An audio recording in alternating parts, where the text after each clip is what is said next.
American තානාපති ජූලි චාන් ගිය එක ගැන මම රචින්න පත්තු කරනවා. එයා තමයි මෙතන ඉඳගෙන ගැහුවේ ඔක්කොම ගේම් එක. ගෝඨාභයට ගහපු ගේම් එක කමක් නැහැ. රටේ ජනාධිපති එලවන්න එයා ගේම් එකක් ගහපේකට කමක් නැහැ. හැබැයි රටේ ජනාධිපති එලවීම පමණක් නෙවෙයි රටේ ආර්ථිකයටත් කෙලෙව්වා ජූලි චාන්. රටේ ගෑස් තෙල් පාරට බහලා අරගල හැදුවේ ඔක්කොම කරේ ඔය ගෑණි කියන එක මම මේ වෙලාවේදී කියනවා. බය නැතුව කියනවා මොකද ඔය ගෑණිගේ වැඩපිළිවෙල හින්දා තමයි. මම දන්නවා ඒ කාලේ අපි මාධ්‍යවල හිටියේ සමහරු රැට චීන තානාපති කාර්යාලය යනවා සමහරු වෙනවා ඇමරිකන් තානාපති කාර්යාලයට. ඔහොම ගිහිල්ලා තමයි මේ රට විනාශයට පත් කරේ. අනුන්ගේ කොන්තරත් තරන් එන ගෑනු කෙනෙක් තමයි ඔය ගෑනු කෙනා. අපි කැමති නෑ. කොයි ආණ්ඩුව වට්ටන්නත් වෙන රටවල් වල උන් ඕනේ නෑ. මේ ආණ්ඩුව වට්ටන්නත් වෙන රටවල් වල උන් ඕනේ නෑ. මේ ආණ්ඩුව වට්ටන්න. ආණ්ඩුව වට්ටන්නේ මේ රටේ මිනිස්සු ආණ්ඩුව වට්ටයි. අනුන්ගේ පරිප්පු අනුන්ගේ කොන්තරක් වල නෙවෙයි. අනුන්ගේ කොන්තරක් කරපු ගෑණියෙක් තමයි ඔය ජූලි චාන්. ඒ ගැන මම මතක් කරනවා. ඊළඟ එක තමයි ජනාධිපතිතුමා ලස්සනට කොට කලිසමක් ගහලා කළු පාට ටී-ෂර්ට් එකක් දාලා යාපනයේ කාල් ලුයිස්ට වැඩිය වේගෙන් ඇවිදිනවා. කාල් ලුයිස් තිබ්බනම් ජනාධිපතිතුමාට පරදිනවා. හැබැයි ජනාධිපතිතුමා එකක් මතක තියාගන්න ඕනේ.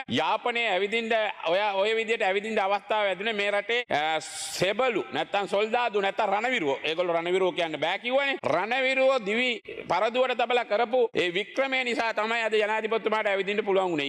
යාපනයේ අර්ධද්වීපයේ චන්ද්‍රිකා බණ්ඩාරනායක මැතිණියගේ කාලේ මහින්ද රාජපක්ෂ එකතු වෙලා යුද්ධේ නිමා කරපු හින්දා තමයි සොල්දාදුවගේ කරපු කැපකිරීම නිසා තමයි අද යාපනයේ ජනාධිපතිතුමාටත් ඇවිදින්න පුළුවන් වුනේ. අර කාල් ලුයිස්ට වැඩිය වේගෙන්. ඊළඟ එක තමයි මම මේ වෙලාවේදී කියනවා මේ ආණ්ඩුව ආවේ අරුණ චන්දෝලි. අද ඊශ්‍රායල් යවන මහා ජාවාරමක් කරගෙන යනවා විදේශ රැකියා එකේ. බලන්න මූලාසනයේ മന്ത്രിතුමා 8000ක් ඉන්නවා වෙබ් එකේ. දැන් ඒ ළමයි තරුණ ළමයි ඔක්කොම මේ ආණ්ඩුවෙන් ඉල්ලීම් කරනවා. මම වැඳලා කියනවා මේ ආණ්ඩුවට එහෙම කරන්න එපා. ඔයගොල්ලෝ මේ තරුණ ළමයින්ගේ ඡන්දරන් ඔක්කොම ටික දෙනවා අනිත් ඒජන්සි වලට. ඒජන්සිය මූලාසනයේ മന്ത്രിතුමා ලක්ෂ 40ක් ගන්නවා. ඉතින් මිනිස්සුන්ට ළමයින්ට ගෙවල් විකුණන්න වෙනවා ඒජන්සි වලින් යනවනම්. ඒජන්සි වලින් යනවනම් නීතිය නැහැ. අනිත් පැත්තෙන් යනවනම් හැම නීතියම දුවන්න ඕන, පනින්න ඕන, ඔක්කොම කරන්න ඕන. දැන් මෙතන දැන් මේ තියෙනවා මංගාව 775 මොනවාද නිෂ්පාදනාංශේ ලොතරයි ඇඳලා ඔක්කොම කරලා තියෙනවා 13යි තමයි වල තියෙන ආණ්ඩුවේ. ඉතින් එහෙම බැලුවම මේ ආණ්ඩුව කියලා ආවේ එහෙම නෙවෙයි ඒජන්සි කාරොන්ට දීලා මේවා විකුණලා මේ ඊශ්‍රායල් යන ළමයින්ගේ අනාගතේ නැති කළ 8000ක් ඉන්නවාද බලාගෙන මේවා ඊශ්‍රායල් යන්න. මේ අවස්ථාව තියෙද්දි කොයිම විදේශ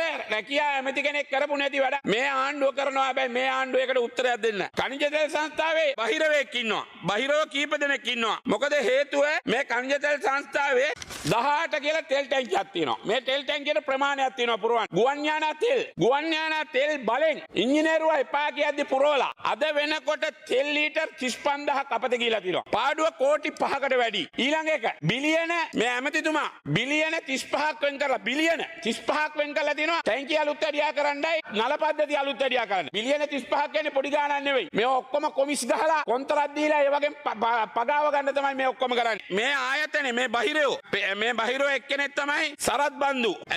මේ බහිරෝ ටික ඉන්නකම් පීජී සරච්චන්ද්‍ර WM Facebook නෙත්ති කුමාර රාජකරුණා නියෝජ්‍ය සාමාන්‍ය අධිකාරී ඉංජිනේරු උපතිස්ස ඔය වගේ කණ්ඩායමක් ඉලියලා එකතු වෙලා මේ ಖನಿಜ තෙල් සංස්ථාව සම්පූර්ණයෙන් විනාශ කරනවා. මේකේ පාඩුව අර තෙල් ලීක් වෙච්ච එකේ රුපියල් කෝටි 5කට වැඩිය පාඩුවක් වෙලා තියෙනවා. මේගොල්ලෝ විශ්‍රාම ගිහිල්ලා ගෙනල්ලා තමයි මේ අලුත් සභාපති මේක තියාගෙන ඉන්නේ. මේ ආණ්ඩුවට මේ වගේ හොරු තියාගෙන හැබැයි කිව්වේ කොහමද? මේ පට්ට හොරු ටිකක් ඉන්නවා මේ ಖනිජ තෙල් සංස්ථාවේ. දැන් ජනාධිපතිතුමා පොංගල් කණ්ඩ ගියා යාපනයේ. හැබැයි ජනාධිපතිතුමා හිතාගෙන ඉන්නවද දන්නේ නැහැ. ඒ හිටපු සෙනග ජනාධිපතිතුමාගේ රැස්වීමට ආපු සෙන නැහැ. පොලිස් දෙපාර්තමේන්තුවෙන් එක ගමකින් 20 එකතු කරලා තමයි පොලිසිය ගෙනාවේ ඒ ගමට මේ රැස්වීමට. ජනාධිපතිතුමා කරපු කතාව අහන්නයි හිටියේ නැහැ මේ මිනිස්සු. පොලිසියෙන් බලෙන් එකතු කරලා ගෙනල්ලා තමයි රැස්වීම හැදුවේ. චීකුණාමලේ බුදුපිළිමේ ප්‍රශ්නෙට හාමුදුරුවෝ රිමාන්ඩ් කළා. ඉතින් එහෙම මෙහෙම ජාතිවාදී විදියට යන්න බෑ. උතුරේ ඡන්ද බලාගෙන ජනාධිපතිතුමාට උතුරේ ඡන්ද බලාගෙන යන්න බෑ. එතකොට සිංහල මිනිසුන් බෞද්ධ මිනිසුන්ගේ ඡන්ද නෙවෙයිද?